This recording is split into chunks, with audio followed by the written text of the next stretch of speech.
I felt like sharing today because from time to time, I want to share what's on my mind on things that I write in my journal because I feel like Spirit has given me a lot that I believe is of value that can help a lot of people if they knew this information. So the other day, I was inspired to share this story with you. I woke up and I was a little bit frustrated that day. Um, I was working on something and it wasn't working out.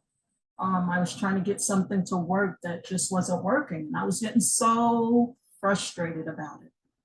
Um, and then I had to remind myself that the things that go wrong are really the things that are going right.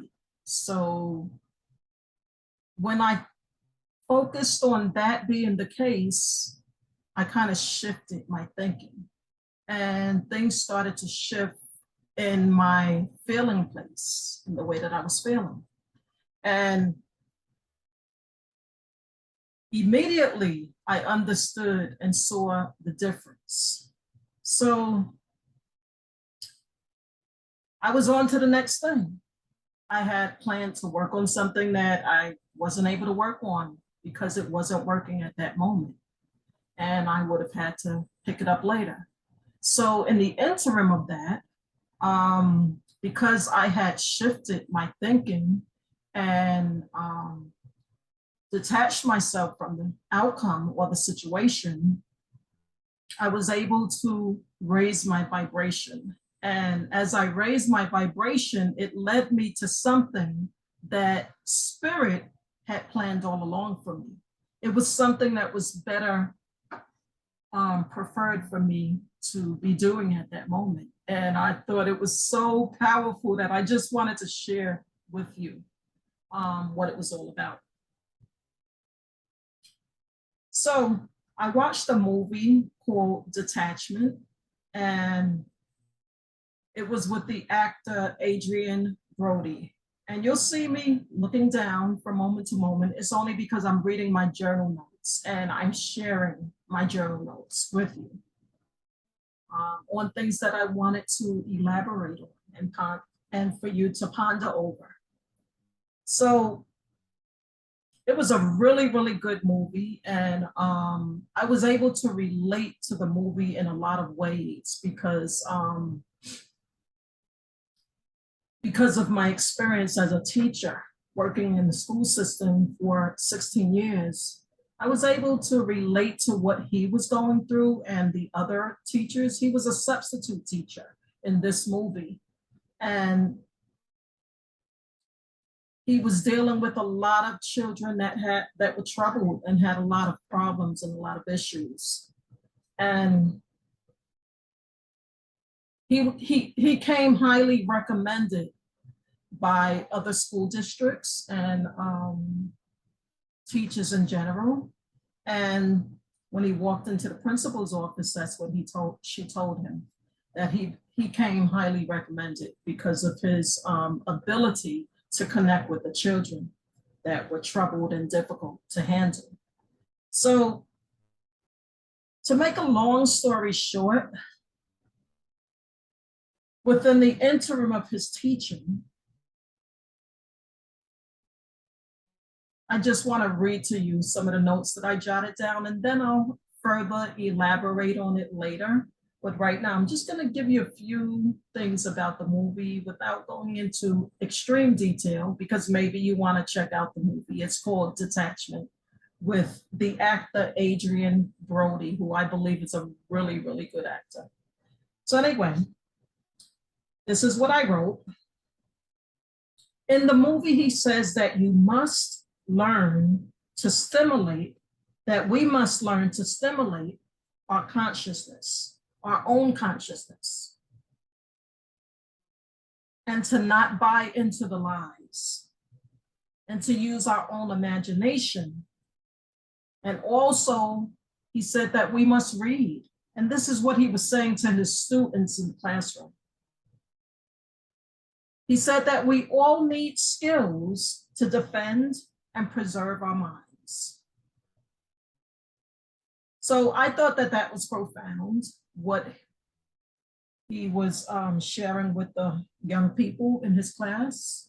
And so I wrote it down. And I instantly was making connections between my earlier frustration that morning when I was trying to work on something that really wasn't working at that moment. And I looked for a higher perspective in it all. And because I understand metaphysically that we're all being led to something, I knew that maybe spirit had other plans, something else in mind that it wanted to share with me. And so I was open to receiving what that was. And I was being flexible because I had no idea what it was trying to show me. So when I watched this movie, it became evident what spirit was trying to show me or trying to highlight for me about detachment. So I wrote down that the key is in challenging our expression. And this is in regards to when difficulty happens, when adversity comes to us in our lives. And he had a couple of troubled students in the classroom. One in particular was an artist. She used to take her frustrations and things that were going on in her life, and she would draw and take pictures and make collages with them along with drawings. Like it was a combination of collages and drawings of her experiences and things that she was going through. And her dad, he was very hard on her, very, very critical. And it caused her to eat her emotions a lot. And so she was overweight, and she was overweight because of the fact that the way she handled it was in eating her emotions. So she ate and became heavy. So anyway, her dad didn't realize the impact that he had on his daughter when he was very critical of her. So that was one of the students. Then there was another student who was very, very, very angry that the teacher was able to help to transcend that anger. And in the end, that student ended up really respecting the teacher and looking up to him. So I wrote, the key is in channeling your expression, in channeling the pain and the disappointment, in transmuting it into a new creation. One where it goes from pain and disappointment and hurt to redemption and resolution. So there has to be a better way to see your experience, to see your adversities and your struggles and your traumas and your dramas. So there has to be a way of transcending what's really happening in that moment. So in order to do that, you would have to see your experience and your pain with new eyes. So I wrote that the new eyes meant a higher perspective. So not the eyes that created the experience, but a higher expression. So I wrote, life takes us to unexpected places, but love brings us home. So the question is, where do we want to go? So how do we move past the muck and the mire of life? Is to realize that it's us that came to put a stop to difficult circumstances, to adversities and traumas and things of that nature. Sometimes it's as simple as giving a voice to what you don't yet understand. So like I was sharing about the young lady in the movie, she gave voice to what she didn't understand, you know, the criticism that her dad had towards her. She turned that into artistic expression, but she didn't know where to go from there and how to transcend that expression so that it could work for her benefit.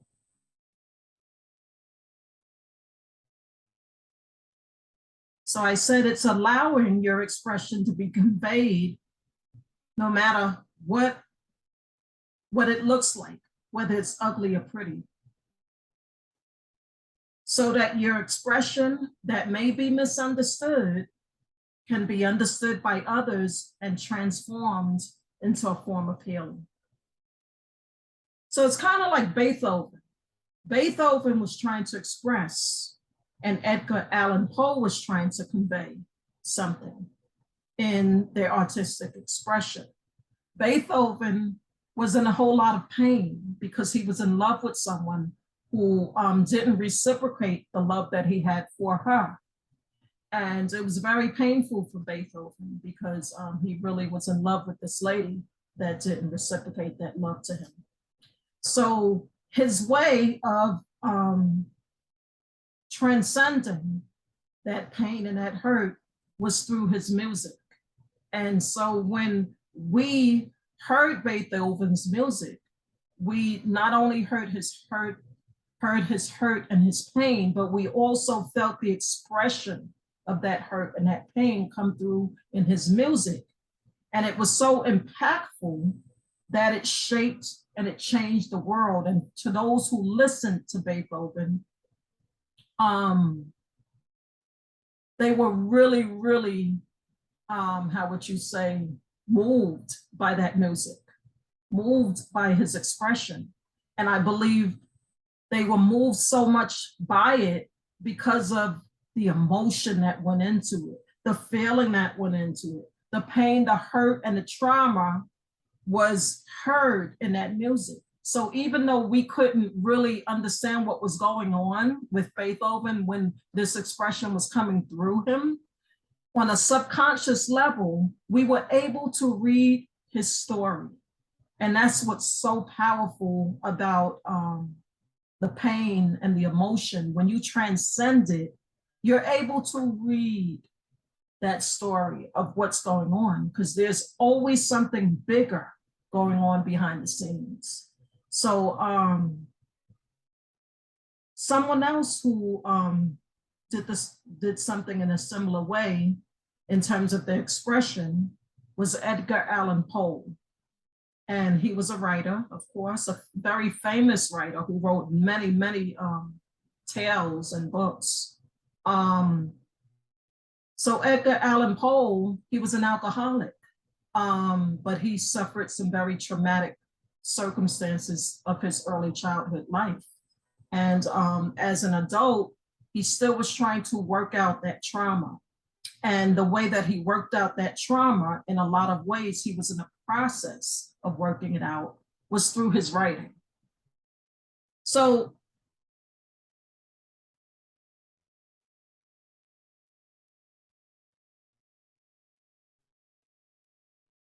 the reason why I was saying, brought them up, these two people, these two artists, is because all of us have trauma in our lives. All of us have adversity in our lives, but it's our ability to share and transcend that trauma is what makes us so powerful.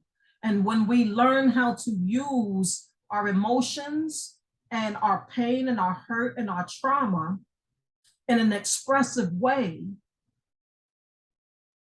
it's able to have healing power to those who listen or observe what we are giving expression to. Because they are able to read our story and it transcends into something more powerful and it becomes a form of healing, not only for the one who is sharing their expression, but also for those who observe and listen to that expression. So that's part of what I wrote in my journal. Also, when we go through hard times, we have to understand that these difficult times are only temporary, but it seems like it's forever when we're in it. So it may be hard and difficult for us to see things from a higher perspective, because we are being tested. All of us are tested in life. So, but if we hold on through that test, we're going to see the light at the end of the tunnel. So these are a couple of notes that I jotted down in reference to my journaling that I really wanted to come to. I wrote that Les Brown says that you can't see yourself when you are in the frame. So in the movie, Adrian Brody, who played a substitute teacher, he also had a very traumatic childhood. His mom was an alcoholic, and even though it wasn't said in words, if you watch the movie, you can tell what was really going on with his mother. His mother had a very traumatic childhood. And his grandfather, he lived with his mom and his grandfather, and his mom ended up killing herself. So that story of his mom's suicide played out in The Troubled Student that I was sharing with you, who did the collages, and she drew, and she also took pictures of people. She was a photographer of just taking pictures of people to capture different things that she needed to understand or was trying to transcend. So when he saw that young student, it's interesting because the whole premise of what we're talking about here is detachment. She was a mirrored reflection of his own childhood trauma, because he also was in a situation where his mom was an alcoholic. So she might have been detached from really being able to be there for him the way that she would have wanted to be. And the dad, the grandfather, was the reason behind the mom's troubled life and her alcoholism, because of the trauma that her own dad, which was Adrian Brody, the substitute teacher, was his grandfather. So Les Brown likes to say that you can't see yourself when you are in the frame. So basically, when you're in the frame of the picture of your life, you can't see yourself because you don't understand that there's something bigger going on. So as he was performing his duties as a substitute teacher, he came upon these troubled young people. And he could not see the bigger picture of what was going on behind the scenes. He couldn't see the lessons that were being shown in front of him because he was so absorbed in reflecting on his own childhood and his own trauma, trying to understand it. He couldn't get to understanding as long as he was only focused on himself. But when he stepped back and he started to see that these young people needed him, needed his help, and he started to step into helping, being more, serving more these young people, he started to see a connection, so to speak. Not fully, because there was still some confusion with him. He still didn't understand fully what was going on and why he was probably in their lives. So, like I said, that young girl that committed suicide, she reflected his mom, who also committed suicide. So you see how these different traumatic experiences are mirroring themselves. What you may see as a traumatic experience in another person might reflect some type of trauma that you might have gone through in your own childhood. So his spirit was trying to work that part of his trauma out of his life or transcend that trauma. So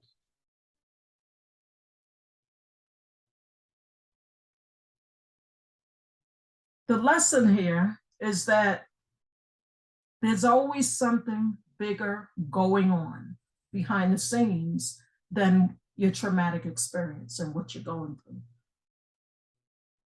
As long as Adrian Brody was in his head, he couldn't see the redemption that was there for him. So the redemption that was there for him was found in the service of him helping these young people. Because in helping them, he would in turn be able to help himself. And I'll elaborate on that in a minute. So your trauma, when you practice detachment, can lead you to your purpose. In the movie, it led him to his purpose.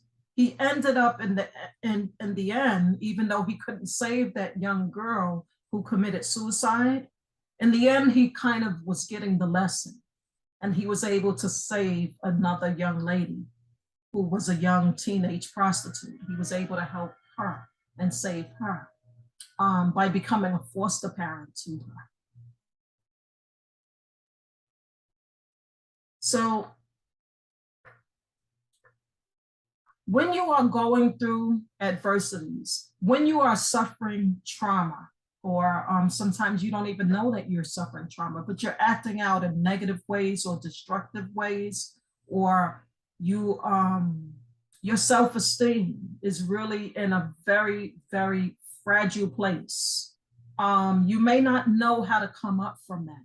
You may not know how to transcend that adversity or that traumatic experience. So one way in which you can come up from that is to ask yourself, what is the lesson here? What is the lesson?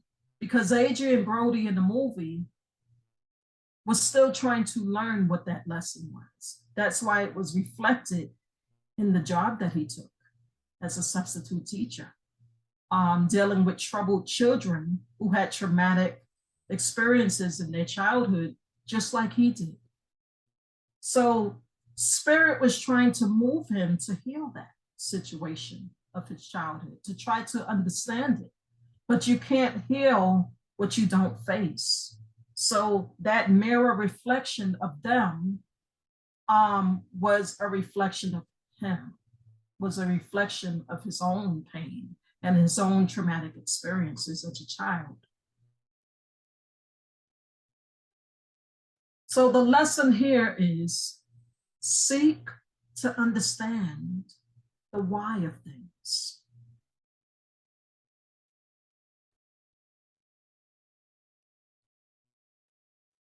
In order to do that, you have to come to a higher perspective by learning the lessons of the trials and the tribulations, whether trials that you go through, that you personally are the one that's going through it, or someone else is going through it.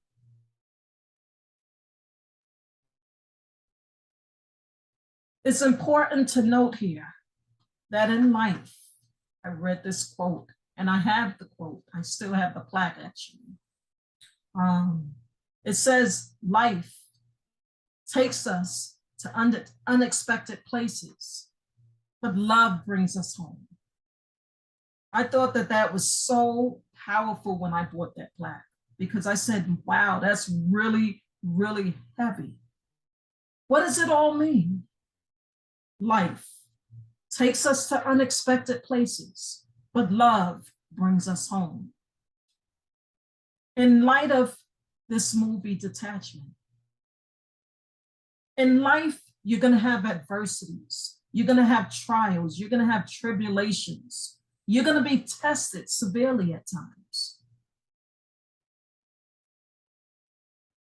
But you have to come to a higher perspective by understanding that something is trying to come through. Something is trying to be revealed to you about your purpose. That's the only reason why you're going through this. Life is trying to evolve you to a higher level of understanding of yourself. And sometimes adversity is our best teacher. Trials purify us by putting us through the fire. Fire meaning not just the fire of the circumstance or the situation, but the fire of our emotions need to be evolved to a higher level so that we could really understand the story that's unfolding behind the scenes of the whole traumatic experience. So we are being led somewhere. We are in a process of a greater understanding of ourselves. So life is trying to teach us. And these are just different tests and trials and tribulations that we have to go through so that we can get to the higher perspective of the story that's unfolding behind the scenes. So the tragedy or the tragedies in our lives is always trying to lead us to a higher place of love.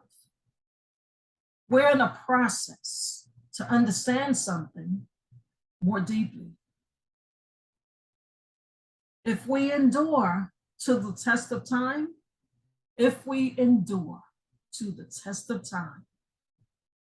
we will learn the reasons of our trials. We will discover the connection between it and our purpose. That's what that young lady didn't yet understand. She didn't know the circumstances of her life was leading her somewhere. She didn't understand that her dad was just an actor in the role of her life. That there was something that spirit was trying to bring out of her. She got it partly right when she was drawing and taking photographs. That was her expression coming through. But she didn't understand how to piece it all together so that she could evolve to a higher perspective because she was too much in the frame of her story to see herself or to understand what was really happening. Life was trying to evolve her to a higher level of understanding of herself. And in a higher level of understanding of herself, she would learn the purpose to which she was born. Because the truth is, whether we understand it or not, or whether we agree with it or not, we are all here for a purpose. We're all here for a purpose.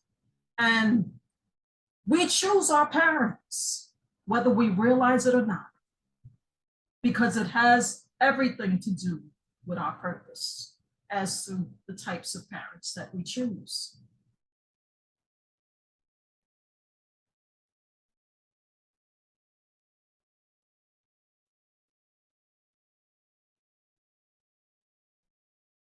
When Adrian Brody, the substitute teacher in the story, in the movie, when he learned the lesson of the young girl that committed suicide, he knew that he had to make changes, and he knew that something else was going on that was a whole lot deeper than what he had perceived. And he knew that the young lady that he took in his home, the teenage prostitute that he helped to have a bed to sleep in his home, and meals to eat because she was homeless, he later learned that He had to detach from how it looked on the outside. He had to understand that there was something deeper going on. He had to get out of he had to get out of the frame of his own picture so that he could see how he could help and be of service of someone else. And when he was able to do that, that's when he was able to help himself. Initially, he brought the young lady to, he had the foster people come to the house and pick her up without her knowledge. And it was a very, very, very moving, emotional situation. He couldn't stop crying. He couldn't stop crying because she was screaming and yelling that she wanted to stay with him, and it broke his heart. But at that moment, he didn't feel that he had anything to give her, and he didn't feel that he could help her. As time went on, he started to reflect on that situation, and he started to connect the dots and the pieces when he thought about the young lady who committed suicide. He didn't want that to happen again, and he knew that he would lose this young lady to the foster system because she was so heartbroken that it might turn into much more negative situation for her. So summing it up, he went to the foster home where he found where they came to the family, the foster home that she went to. And he became a foster parent to this young lady. So the lesson here is that when you help others, you're able to get out of the frame of your own story. And the help that you give to others is the healing for others. And that healing becomes a healing for you, because helping another person is helping yourself.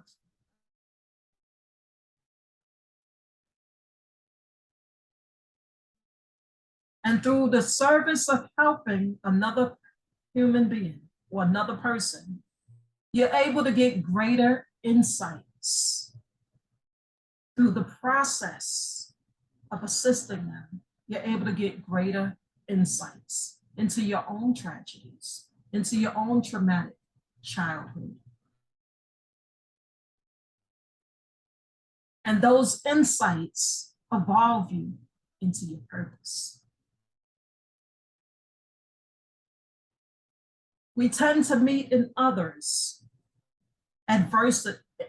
We tend to meet in another's adversity what is a reflection of what needs to be healed in us.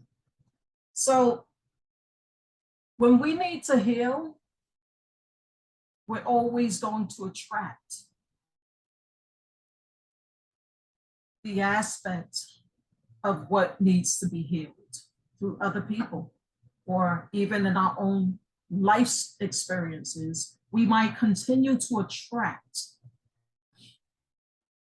things that mimic or mirror the healing that we need. We'll continue to attract certain circumstances that are very traumatic and a lot of adversity and challenges in our lives that may be very, very difficult until we understand the lessons of our trials. There are lessons in our trials. So those were some of the things that I got from the movie Detachment. That was the lesson for me that day when I watched the movie Detachment. It was telling me to detach from the outcome of what I was trying to work on, and to not believe that I would be held back in any way, but to open myself up to a higher perspective. And as I opened myself up to a higher perspective, I was able to see the larger picture of what was going on. I was able to be more flexible I was able to be open to receiving guidance and information coming from a higher perspective. I was able to be guided to watching this movie. There are no coincidences. There are no random acts. It's not a coincidence. It's not a random act that I watched that movie, that I was guided to watch that movie. How did that movie relate to what I was trying to do? I was working on something totally different, having nothing to do with the movie. But then again, Spirit was intervening in my affairs. It was leading me to something. It was giving me another piece of something that I was working on. I'm writing a book, and in one of the chapters in my book, I talk a little bit about detachment. It wanted me to be given a greater insight into detachment. When we detach, we open ourselves up to greater possibilities. When we detach, we rise above emotion into the thinking of God. And we're able to do that by creating a space through our flexibility for something higher and better to come into that space. If I shut myself off with frustration, with staying in that frustration mode, I would not have opened myself up to the possibilities. I would not have seen that Spirit had it planned that way all along. It had it planned that way all along. Things weren't supposed to be working out in that moment when I was working on something, because Spirit had something else to tell me. So the greatest lesson of detachment is to not be so fixed on the way you want things to go or believe they should go. To allow yourself some flexibility for Spirit to come in and teach you, to show you really what's going on, to show you the larger picture of the lesson that it's trying to convey to you. So that when you find yourself in a traumatic experience, when you find yourself in adversity, you won't be quick to cut yourself off. If you are understanding that there's something bigger going on behind the scenes. I hope that you enjoyed this. These were notes from my journal. I plan to share more often notes from my journal and lessons learned for the day. That was my lesson for that day. It was detachment. I hope that you got something from it. Please like, comment, and share this information if you believe that this is anything of value. And please subscribe to the channel. I need your help.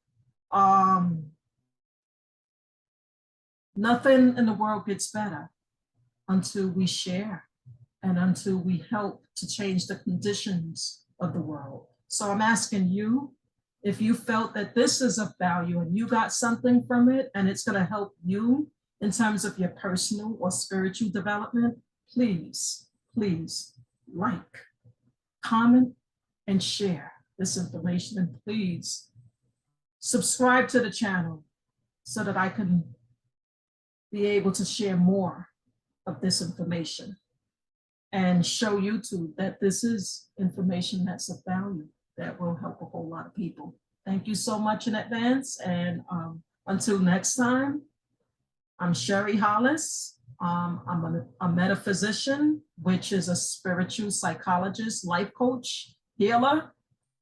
I'm also a writer. And check out my blog if you like. My blog is purposemeetsdestiny.com, and you can check that out in the links below this video. And thanks for listening. Until next time, everyone, take care. Namaste.